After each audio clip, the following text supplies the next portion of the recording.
بسم اللہ الرحمن الرحیم۔ ناظرین محترم السلام علیکم ورحمۃ اللہ وبرکاتہ۔ ناظرین محترم، مدینہ شریف کے ایک بزنس مین کا واقعہ ہم آپ کے سامنے بیان کریں گے۔ ہوا اس طرح کہ مدینہ شریف کے تاجر کے پاس ایک شخص کپڑا خریدنے کے لیے آیا اور کہا کہ فلاں کپڑا مجھے دکھائیے۔ اس نے کہا کہ میرے پاس یہ کپڑا موجود ہے، لیکن میرے سامنے جو دکان والا ہے صبح سے لے کے رات تک ابھی تک جو ہے اس کی دکان پر کوئی گاہک نہیں آیا۔ میرے پاس یہ ورائٹی، یہ کوالٹی، یہ کپڑا تو موجود ہے، لیکن اس تاجر کے پاس، میرے بھائی کے پاس، سامنے والے دکاندار کے پاس جو ہے خریدنے کے لیے ابھی کوئی نہیں آیا، تو لہٰذا آپ وہاں سے خرید لیں گے تو اس کے لیے 2 پیسے کی آسانی ہو جائے گی۔ اب آپ ذرا غور کیجئے گا، اس واقعے میں بتانا مقصد یہ ہے کہ مسلمانوں کی پہلے کے دور میں خیر خواہی کا کیسا جذبہ ہوتا۔ آج تو اگر ہماری دکان پر کوئی آئے اور اس سے وہ ہماری دکان سے جا رہا ہو تو ہم خراب چیز بھی اسے اعلیٰ بتاتے ہیں کہ بھائی جاپان کی ہے، فلاں ملک کی ہے، یہ تو 1 نمبر ہے، بہت اعلیٰ ہے، کسی جگہ سے آپ کو نہیں مل سکتی۔ اور اگر کوئی بتائے کہ ہم فلاں دکان سے ہو کر آئے تو ہم اس کی برائیاں شروع کر دیتے ہیں کہ وہ 2 نمبر سامان بیچتا ہے، وہ گھٹیا چیز بیچتا ہے، وہ خراب چیز بیچتا ہے، یعنی جتنی بھی خراب باتیں ہوتی ہیں اس دکاندار کے لیے ہم بیان کرنا شروع کر دیتے ہیں۔ یاد رکھیں یہ غلط طریقہ ہے۔ رزق دینے والی ذات اللہ تبارک و تعالیٰ کی ہے۔ 12ویں سپارے کی پہلی کی آیت ہے، اللہ پاک ارشاد فرماتا ہے وَمَا مِن دَابَّةٍ فِي الْأَرْضِ إِلَّا عَلَى اللَّهِ رِزْقُهَا، کہ زمین پر کوئی بھی جاندار ایسا نہیں کہ جس کا رزق جو ہے اللہ تعالیٰ کے ذمہ کرم پر نہ ہو، یعنی ہر جاندار کو روزی دینے والی ذات اللہ کی ہے۔ انسان ہو، جانور ہو، چرند ہو، پرند ہو، حیوانات ہو،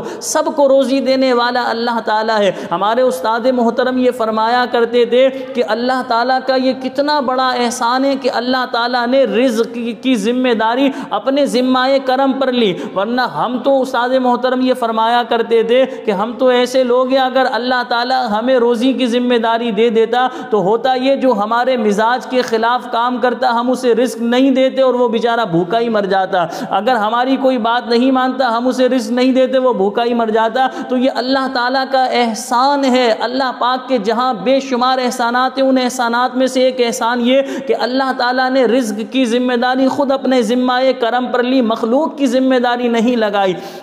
تو لہذا ہم سب کو یہ سوچنا چاہیے کہ ہم مسلمانوں کی خیر خواہی کا جذبہ اپنے اندر بیدار کریں۔ ہم اپنے سامنے والے تاجر بھائی کے لیے خراب یا منفی بات اپنے ذہن میں نہ رکھیں۔ دیکھیں میرے نصیب میں جتنا ہے اللہ تعالیٰ مجھے دے گا، اور جو میرے نصیب میں نہیں ہے، پوری دنیا مل جائے کہ مجھے جو ہے فائدہ پہنچانے کے لیے پوری دنیا بھی مل جائے تب بھی وہ مجھے فائدہ نہیں پہنچا سکتے۔ حدیث پاک میں آتا ہے اللہ کے نبی صلی اللہ علیہ وسلم نے اپنے چچا جان حضرت عباس رضی اللہ تعالی عنہ سے فرمایا چچا جان اگر پوری دنیا جو ہے آپ کو نفع پہنچانے پر جمع ہو جائے تو اتنا ہی نفع پہنچا سکتی ہے جتنا اللہ نے آپ کی تقدیر میں لکھا ہے، اور اگر پوری دنیا آپ کو نقصان پہنچانے کے لیے جمع ہو جائے تو چچا آپ کو اتنا ہی نقصان پہنچا سکتی ہے جتنا اللہ نے آپ کی تقدیر میں لکھا ہے۔ اللہ اکبر۔ یہ حدیث پاک سن کر یا یہ حدیث پاک پڑھ کر جو ہے انسان کا ایمان تازہ ہوتا ہے۔ ہم جو ہے اپنے دل کے گلدستے میں اس حدیث پاک کو سجا لیں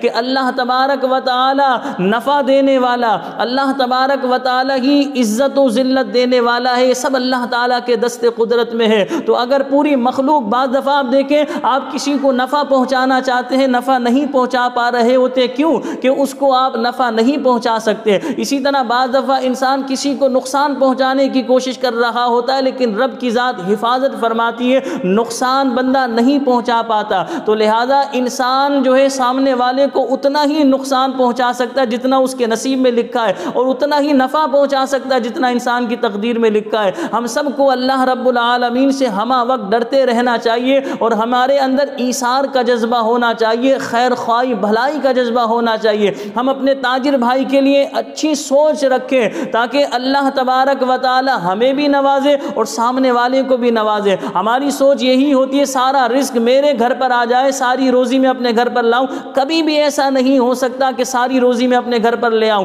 جتنا اللہ نے میری تقدیر میں لکھا ہے، میرے نصیب میں لکھا ہے، میں اتنا ہی گھر پر رزق لا سکتا ہوں۔ جتنا سامنے والے کی تقدیر میں، اس کے نصیب میں لکھا اللہ پاک نے، اتنا ہی وہ اپنے گھر لے جا سکتا ہے۔ یقیناً آج کی گفتگو آپ اچھی طرح سمجھ گئے ہوں گے۔ اگر آپ نے ابھی تک ہمارے چینل کو سبسکرائب نہیں کیا تو ہمارے چینل کو سبسکرائب کر لیجئے۔ مجھے اپنی خاص دعاؤں میں یاد رکھیے گا۔ السلام علیکم ورحمۃ اللہ وبرکاتہ۔